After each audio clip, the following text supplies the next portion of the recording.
Assalamualaikum warahmatullahi wabarakatuh. Perkenalkan, saya Juhari, mahasiswa dari Universitas Cyber Asia, NIM 200 2010 7 2005. Dalam hal ini saya akan mempresentasikan mata kuliah UTS mata kuliah saya dari Manajemen Keuangan Internasional. Dosen pengampu dari Bapak Wahyu Purbo Santoso, SEMM, CFRM, CPOD. Baik, dalam hal ini saya akan mempresentasikannya, yaitu peranan manajemen keuangan internasional bagi perusahaan multinasional. Manajemen keuangan internasional ialah perencanaan, pengorganisasian, dan pengendalian keuangan perusahaan multinasional atau multinational corporation yang lazim disebut MNC. Perusahaan multinasional ialah perusahaan yang beroperasi di seluruh dunia. Mereka adalah perusahaan-perusahaan besar yang dimiliki oleh kaum kapitalis global yang pusatnya di Kanada, Amerika Serikat, Jepang, Jerman, Italia, Prancis, dan Inggris. 2. Kontribusi perusahaan multinasional terhadap perekonomian Indonesia.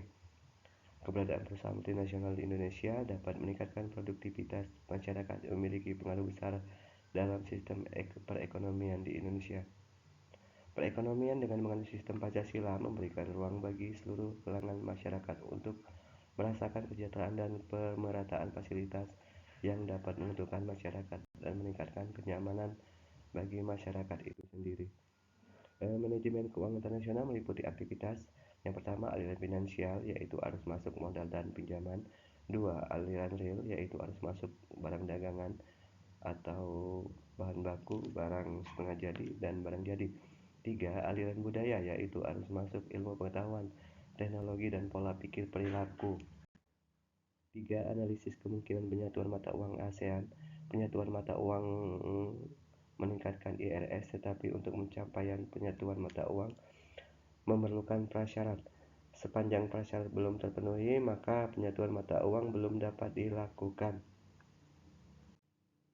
4. Konsekuensi pemberlakuan sistem kurs mengambang bebas bagi perusahaan Indonesia. Kurs mengambang adalah sistem nilai tukar untuk menentukan harga mata uang. Macam-macam sistem kurs mengambang. Yang pertama, kurs mengambang terkendali dan kurs mengambang bebas. Kurs mengambang terkendali, macam kurs mengambang yang pertama yaitu sistem kurs mengambang terkendali atau Managed Floating Exchange Rates. Dalam sistem kurs ini terdapat prioritas keuangan pemerintah yang ikut andil untuk menentukan harga nilai tukar. Artinya, penetapan kurs tidak murni ditentukan oleh permintaan dan penawaran valuta asing. 2. Kurs mengambang bebas. Berbeda dengan sebelumnya, nilai tukar mata uang dalam kurs mengambang bebas ditentukan sepenuhnya oleh penawaran dan permintaan valuta asing. Artinya, penentuan nilai tukar mata uang dalam sistem ini bebas dari keterlibatan otoritas keuangan pemerintah. Alasan translasi yaitu perusahaan dengan operasi luar negeri, yaitu perusahaan dengan operasi luas, tidak dapat menyiapkan laporan keuangan konsolidasi jika akun-akun mereka dan akun-akun subsidiaris tidak diungkapkan dalam mata uang. Segala kegiatan investasi internasional yang meluas saat ini meningkatkan kebutuhan penyampaian informasi kepada pembaca di negara lain. Alasan lain, mencatat transaksi valuta asing, melaporkan aktivitas internasional anak perusahaan, melaporkan hasil operasi independen ke luar negeri. Dampak posisi neraca pembayaran kurs tukar mata uang. Dampak positifnya yang sering disebut ialah penanaman modal asing. Ini adalah peranannya dalam memaksimalkan sumber daya di antara tingkat investasi yang ditargetkan dengan memungut pajak atas keuntungan perusahaan multinasional. 3. Perusahaan multinasional tersebut tidak hanya menyediakan sumber-sumber finansial dan pabrik-pabrik baru saja kepada negara miskin yang bertindak sebagai tuan rumah. 4. Perusahaan multinasional juga berguna untuk mendidik para manajer lokal agar mengetahui strategi dalam makalah membuat relasi dengan batik-batik luar negeri.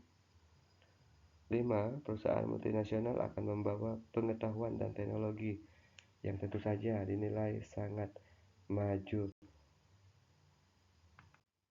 Dampak negatif perusahaan multinasional selain dampak positif yang telah dikatakan di sebelumnya, tentu saja dalam pelaksanaan kegiatan ekonominya, perusahaan multinasional juga mempunyai dampak negatif yang terjadi pada negara tamu. 6. Penerapan metode translasi dalam penyusunan laporan keuangan MNC. Manajemen keuangan internasional ialah perencanaan, pengorganisasian, pengendalian keuangan perusahaan multinasional atau multinational corporation yang disebut MNC. Keuangan internasional penting bagi ekspansi perusahaan multinasional, penting bagi ekspansi ideologi globalisasi, dan penting bagi perdagangan internasional atau ekspor-ekspor.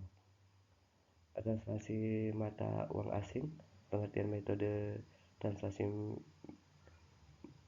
ialah metode yang digunakan untuk menjabarkan laporan keuangan dari mata uang fungsional ke mata uang asing.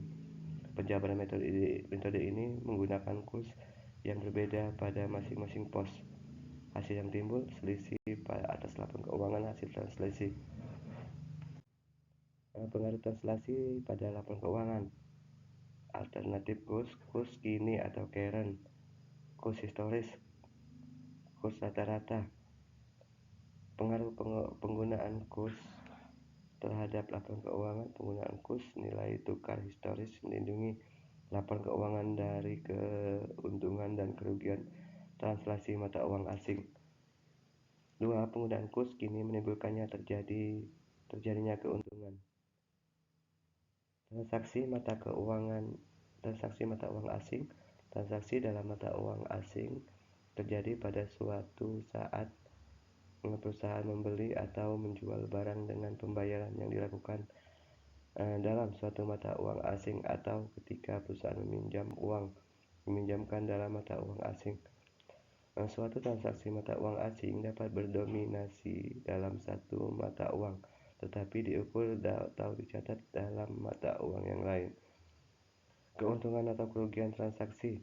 Perbedaan di antara kurs pertukaran pada tanggal pencatatan transaksi dan kurs pada tanggal pelunasan X jumlah terutang dalam mata uang. Baik, terima kasih. Itulah presentasi UTS saya dalam memenuhi tugas UAS saya pada mata kuliah Manajemen Keuangan Internasional. Terima kasih. Wassalamualaikum warahmatullahi wabarakatuh.